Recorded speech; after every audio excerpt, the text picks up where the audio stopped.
Pues muchas gracias a todas y todos que siguen el día de hoy Efecto Violeta. Tenemos una edición especial porque vamos a hablar de los derechos políticos. Los derechos políticos es una lucha que hemos tenido nosotros los mexicanos y las mexicanas en el extranjero. Ha sido complicado desde esta trinchera lograr este voto en el extranjero y más allá de eso, resistir en este voto para que no sea arrebatado. Tenemos el día de hoy en este programa a la consejera presidenta del Instituto Electoral del Estado de México, Amalia Pulido Gómez. Ella fue previamente profesora en el Centro de Investigación y Docencia Económica y consultora independiente. Obtuvo los títulos de doctora y maestra en Ciencias Políticas por la Universidad del Norte de Texas. Sus líneas de trabajo incluyen sistemas electorales, seguridad electoral, sistemas de partidos y grandes datos, Big Data. También tenemos a nuestra querida compañera Norma Lorena Loesa, que es experta en cine y derechos humanos, y hoy vamos a hablar de una película, obviamente, de migración. Y tenemos a mi compañera Elizabeth Juárez, que siempre me acompaña en este programa para hacerle algunas preguntas a la consejera María Pulido sobre derechos políticos. Entonces, muchas gracias, consejera. ¿Cómo estás? Buen día. Hola Sandy, muy buenos días a todas y a todos. Y bueno, pues agradecerles el espacio para pues poder dar a conocer estos mecanismos que tienen las mexicanas y los mexicanos en el extranjero para poder ejercer justamente, como lo comentaba, sus derechos político-electorales. Gracias, Norma Lorena, ¿cómo estás? Bienvenida. Muy bien, muchas gracias. Muy contenta de estar acá nuevamente, de poder conversar contigo, con los invitados, con el auditorio. Y bueno, pues nada, aquí estamos hablando de cine y de derechos humanos, temas los dos sumamente importantes. Gracias. Y Elizabeth Juárez, ¿cómo estás, querida compañera? Muy bien, muchas gracias, con mucho entusiasmo. Empecemos por ver cuáles son los requisitos para que los ciudadanos, las ciudadanas del Estado de México puedan votar en estas próximas elecciones. Estas elecciones, consejera, pues son súper importantes. Primero por el número de votantes, luego por lo que se juega políticamente. Entonces, empecemos por qué se necesita para que un mexiquense pueda votar en el extranjero. Sí, claro, Sandy. Como comentas, la próxima elección que se llevará a cabo el 4 de junio del 2023 en el Estado de México será para renovar la gubernatura. Es una elección pues sumamente importante por el peso político que tiene el Estado de México en el contexto nacional. Tenemos una lista nominal de poco más de 12 millones de electores. Entonces, bueno, pues es una elección sumamente importante. Y ya entrando a la pregunta específica que me haces, pues, ¿qué necesita un mexiquense justo para que pueda votar en el extranjero? La verdad es que es un proceso muy sencillo. Lo único que necesitan es tener la credencial para votar, ya sea que la hayan tramitado en el extranjero o en territorio nacional. Y un segundo paso, pues, es realizar el registro en el sistema de registro para votar desde el extranjero. Y digamos que esto lo pueden encontrar en la página de votoextranjero.mx. Entonces, en términos prácticos, pues hemos diseñado estos mecanismos que faciliten a las y los mexicanos residentes en el extranjero para que puedan ejercer sus derechos político-electorales.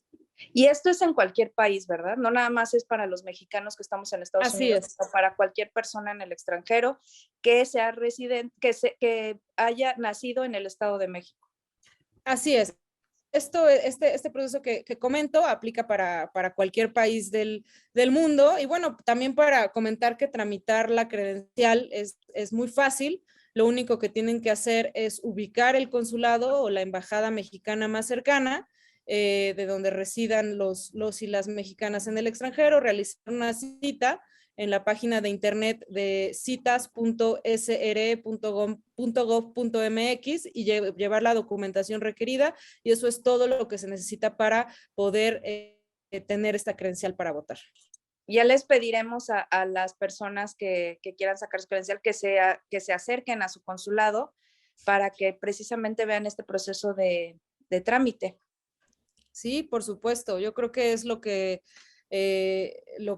toca hacer para justo hacer uso de este derecho político electoral, y que, como mencionaba Sandy, pues vayamos generando esta cultura de participación y que los mexicanos y las mexicanas que residen en el exterior sientan que también su voz es importante en la toma de decisiones políticas en México. Perfecto. ¿Cuáles son los requisitos para tramitar la credencial para votar en el extranjero para los mexiquenses, consejera?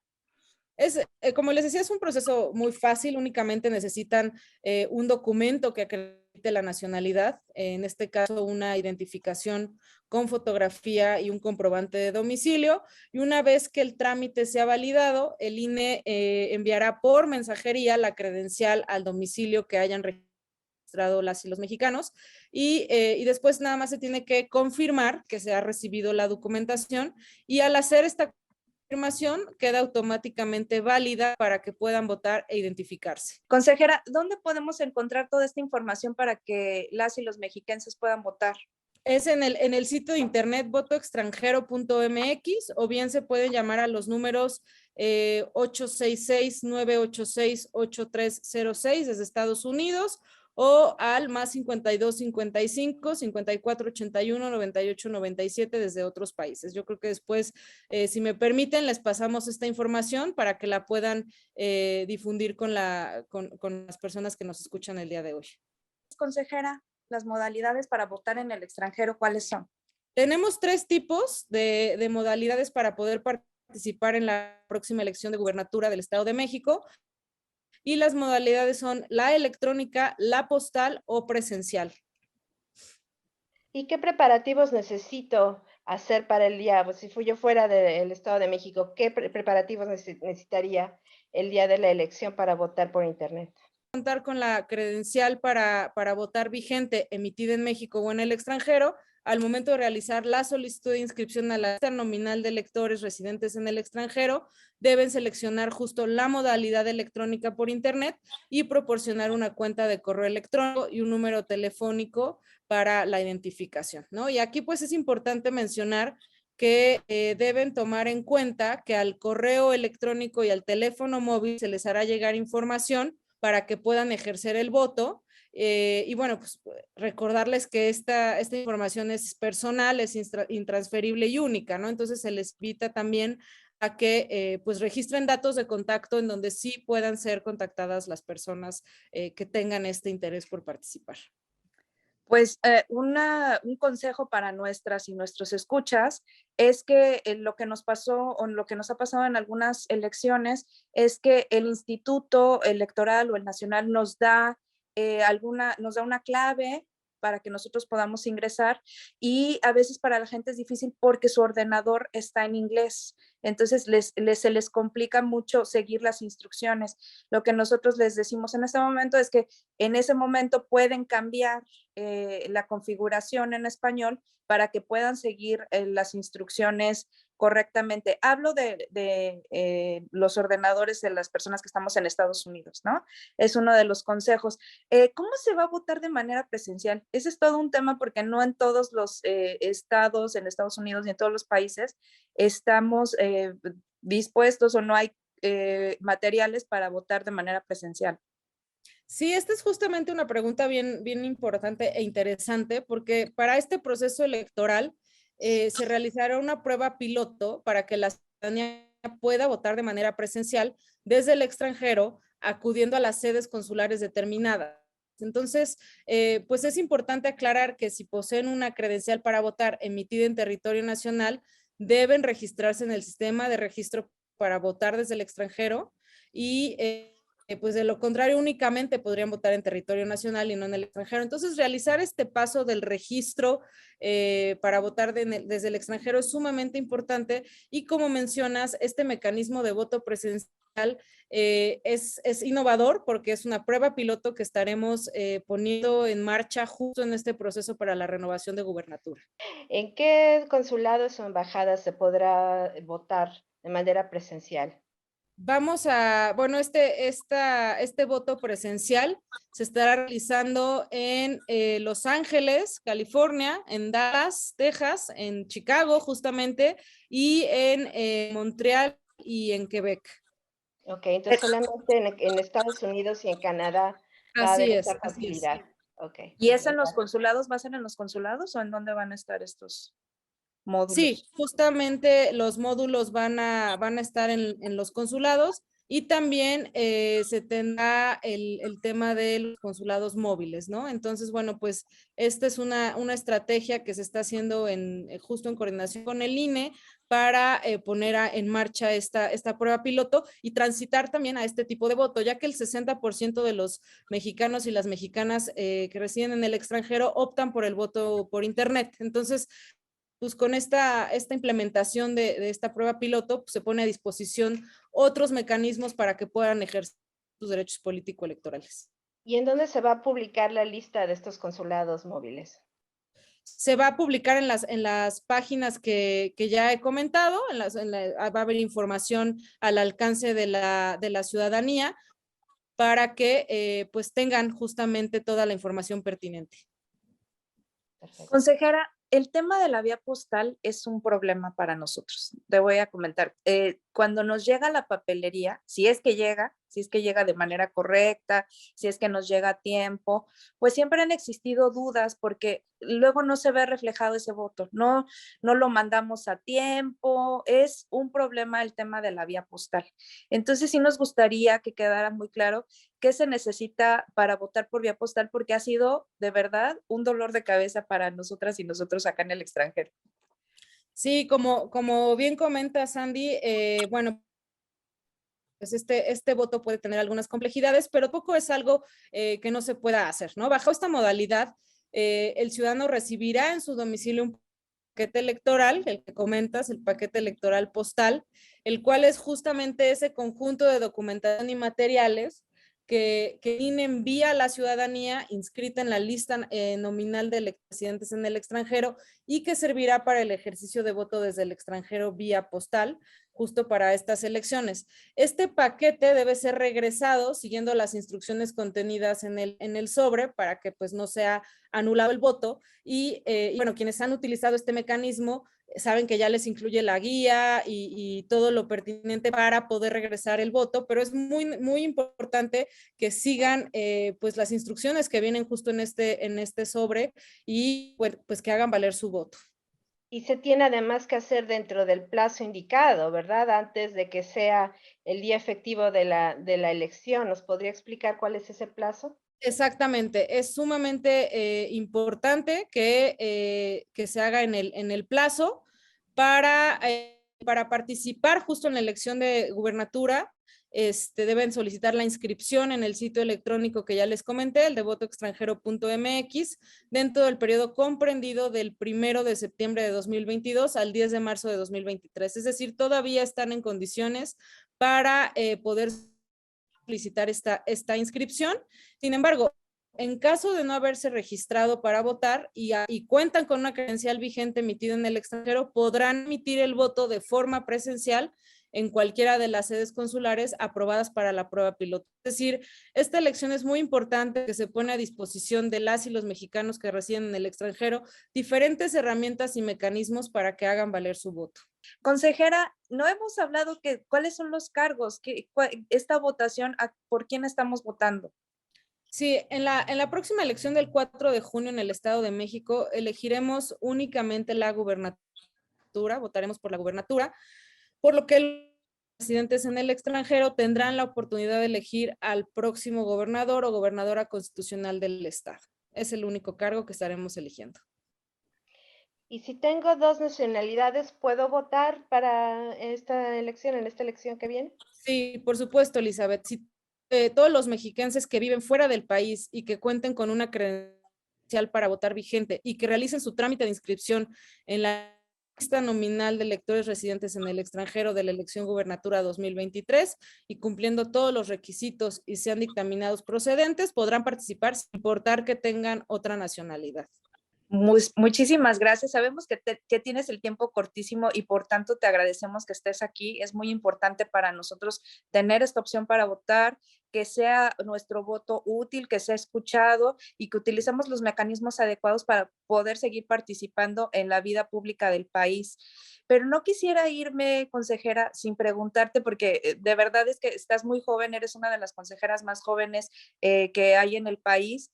pues, ¿cómo ha sido así rápidamente tu ascenso a ser una de las consejeras de los institutos electorales más importantes en México? Sí, mira, la verdad es que ha sido un proceso de mucha dedicación, de mucho esfuerzo, de vencer muchos paradigmas y de demostrar que las mujeres también tenemos la capacidad para estar en puestos de toma de decisión y que aparte nos podemos desempeñar de forma muy eficiente en este tipo de puestos. Yo sí le invito a todas las mujeres y niñas que nos escuchan a que persigan sus sueños, siempre, digamos, estudiando, preparándose y sabiendo que todo se puede lograr siempre y cuando tengamos disciplina. Creo que la disciplina es muy importante y también dedicación y sobre todo, suena trillado, pero amar lo que hacemos. Creo que lo más importante en la vida es disfrutar lo que hacemos y en ese sentido, cuando uno disfruta lo que hace, todo se va dando. Entonces, les agradezco de verdad muchísimo este espacio, espero que nos podamos ver pronto y para cualquier duda estamos a la orden. Muchísimas gracias, Andy, Elizabeth y Norma. Pues te esperamos por acá un día que vengan a visitarnos, que vengan a ver a la comunidad migrante y que podamos hablar cara a cara de lo que ha Claro. sido pues esta lucha y de lo que sigue, porque todavía hay muchos retos pendientes. Muchísimas gracias, consejera. Así es. Muchísimas gracias a ustedes. Gracias. Amalia, mucho gusto. Cuídense mucho. Gracias y a ver si nos podemos ver pronto. Claro que sí.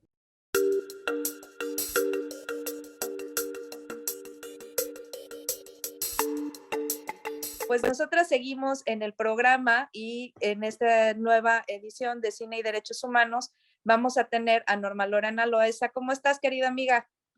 Muy bien, muy contenta de estar acá con ustedes nuevamente y de poder comentar algo sobre el cine, que siempre es una actividad importante en la vida.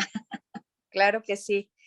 Pues Norma, a ver, coméntanos por favor qué tienes para hoy en esta cápsula de Cine y Derechos Humanos. Bueno, pues hoy les quiero platicar un poco de una película que está actualmente en cartelera acá en México. Esperamos que pronto llegue a plataformas. Le ha ido bien, ha sido bien aceptada en taquilla y en festivales.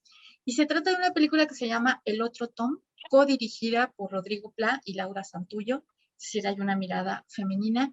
Y a mí me parece que es una película muy interesante porque a partir de un tema trata muchos otros de contexto que no siempre están en las películas mexicanas. Digo, últimamente hemos visto muchas películas que retratan la realidad mexicana, las madres buscadoras, el narcotráfico, etcétera, etcétera. Esta es una película un poco distinta, aunque no desconoce todo este contexto, pero se centra en un problema fundamental, que es la salud mental de niños, niñas y adolescentes, ¿no? Y la trata de una manera distinta. Casi siempre que el cine retrata a alguna persona que padece alguna enfermedad crónica o en este caso, se trata de un niño que padece TDA, un niño entre 10 o 11 años, una preadolescente, ¿no?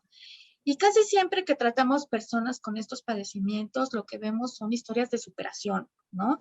De cómo lograron salir adelante con una determinada condición y lograr una vida plena. Esta película se queda en un paso antes y es muy interesante de cómo afronta, en este caso, a la familia, que solamente se trata de la mamá y el niño, una situación como esta. Ella es una mamá migrante, todo sucede en Estados Unidos, en Los Ángeles específicamente, ¿no? Y de cómo nosotras siempre pensamos que del otro lado de la frontera puede haber mejores oportunidades de tratamiento para este tipo de condiciones. Y la verdad es que la película nos muestra el lado de la discriminación, ¿no? De cómo estas comunidades también son discriminadas en el tema de la salud, de cómo es difícil acceder a tratamientos y pasa por un tema muy importante que es la medicación excesiva para niños, niñas y adolescentes, pensando que teniéndolos tranquilos y controlados es el mejor modo de tratar su enfermedad.